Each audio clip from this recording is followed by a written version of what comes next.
tous et bienvenue pour cette vidéo dédiée au logiciel STR Chaussée, un outil spécialement conçu pour le dimensionnement des structures de chaussées neuves routières ainsi que pour l'étude des solutions de renforcement.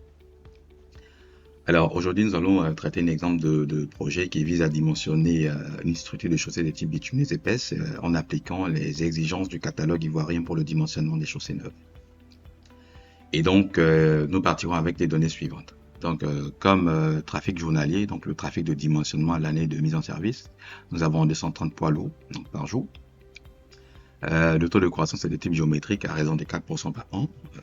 La durée de service est fixée à 15 ans et l'agressivité du trafic à 0,8. Le risque de calcul imposé pour ce projet-là est de 25% et les sondages sur les sols en place ont montré des CVR voisins de 20. Et puis la région traversée par le projet, c'est la région nord-ouest de la Côte d'Ivoire. Alors nous allons ouvrir le logiciel et débuter notre étude. Et donc au niveau du premier onglet, nous allons faire le choix du dimensionnement standard et basculer au second onglet. Ici, bien évidemment, la charge de référence est le jumelage standard français, donc qui est défini par défaut, donc il n'y a rien à modifier pour rappel. Et puis, nous allons renseigner les données de trafic. Donc, comme trafic journalier, nous avons 230 poids lourds par jour, l'évolution des types géométriques à raison de 4%, la durée de service 15 ans et l'agressivité à 0,2. Nous pouvons lancer les calculs pour avoir une idée du trafic cumulé en nombre de ceux équivalents. Ensuite, sur cette base, nous allons cliquer sur ce bouton-là pour ouvrir un formulaire d'aide au choix de structure envisageable, donc bien sûr recommandé par le catalogue pour les données à imposer pour le projet. Et donc, nous allons renseigner les informations nécessaires, à savoir le projet, donc c'est le type chaussée neuve, c'est une route neuve. La référence, bien sûr, c'est le catalogue ivoirien, le type de structure, le type bitumeuse épaisse, et le trafic, NE. Alors, ici, nous avons un trafic de 1,3 million, donc environ, nous sommes dans la classe TC2+. Et puis, la classe de portance, bien sûr, on voit qu'elle dépend du module du sol support. Alors, ici, nous avons un CBR de 20. Et donc la relation qui est généralement utilisée, donc c'est celle qui lie le module au CBR. Donc à raison du module égal à 5 fois le CBR. Et quand on applique cette relation, nous retrouvons un module de 100 mégapascal. Donc 100 mégapascal, nous sommes dans la classe de PPF3. Et puis la région géotechnique.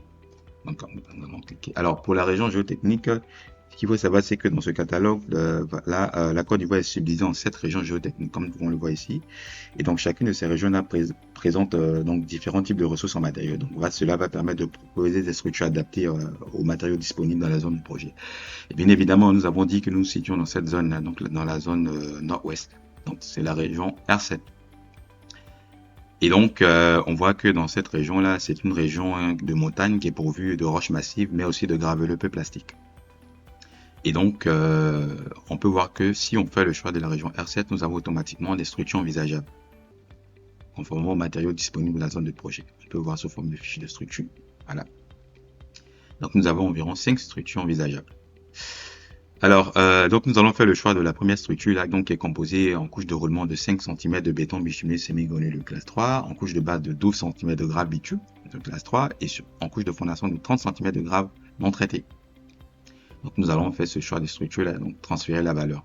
Automatiquement, nous avons les caractéristiques mécaniques recommandées par le catalogue qui ont été transférées, y compris la modélisation décrite dans le guide là. Alors, la prochaine étape, bien sûr, c'est de définir les critères de vérification. Alors, pour information, on voit que toutes les interfaces sont collées parce qu'effectivement, pour ce type de structure-là, le catalogue recommande que toutes les interfaces entre les couches soient collées. Donc, c'est déjà pris en compte dans le programme de calcul. Ensuite, les critères de vérification. Alors, pour ce type de structure-là, le catalogue recommande que la vérification se fait à la base des couches bitumineuses ainsi qu'à la surface des couches granulaires du sol support. Donc, naturellement, nous allons vérifier la grave bitume, la surface de la grave non traitée, donc de la couche de fondation et de la plateforme. Et nous allons renseigner les informations sur le risque de calcul qui est pris à 25%, on peut le voir ici. D'accord. Et la dissipation SH sur l'épaisseur. Voilà, des matériaux bitumineux ici pour déterminer la dissipation. On se sert d'un assistant en sélectionnant bien sûr la ligne correspondant à la grave bitume et puis on clique sur ce bouton. La dissipation est automatiquement calculée. Bien sûr, on voit qu'elle est constante entre 0 et 10 cm. Elle varie entre 10 et 15 cm au-delà des constantes. Donc nous sommes là. Nous avons une dissipation de 0,60. et nous transférons la valeur. Ensuite, nous pouvons lancer les calculs. Alors, donc nous voyons que nous avons bien notre structure solution. Donc qui est composée donc bien sûr en couche de roulement de 5 cm de béton bitumineux, 12 cm en couche de base de grave bitume, ensuite sur donc une couche de fondation GNT. On peut bien sûr voir le niveau d'endommagement de chaque couche, c'est-à-dire le taux de dégradation. Donc on voit que la couche de grave bitume a endommagé à environ 87%. Donc on voit bien qu'elle peut supporter le trafic. C'est pour ça que normalement ici c'est oui. La couche de GNT en fondation a endommagé à environ 8%. Donc elle peut bien supporter le trafic.